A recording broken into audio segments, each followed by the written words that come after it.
என்ன பார்க்க போகிறோம் பார்த்தீங்கன்னா, இன்றைக்கி நம்ம தேங்காய் சாதம் தான் பார்க்க போகிறோம். அதுக்காக நான் தேங்காவை நல்லா இப்படி துருக்கி வச்சுருக்கேன். அப்புறமா பச்சை மிளகாய், இஞ்சி, கருவேப்பிலை வச்சுருக்கேன்.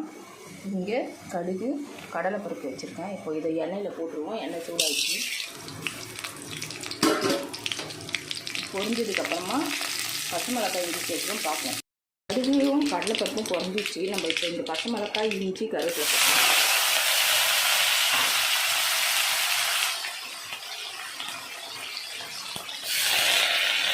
நல்லா பொரிஞ்சிச்சு. இப்போ நம்ம தேங்காய் சுற்றி வச்சுருக்கலாம், அதை ஆட் பண்ணிடுவோம்.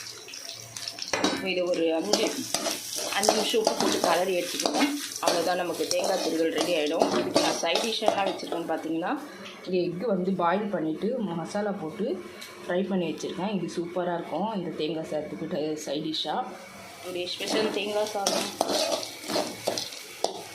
என்ன பண்ணுறோம். என்ன பண்ணுறோம்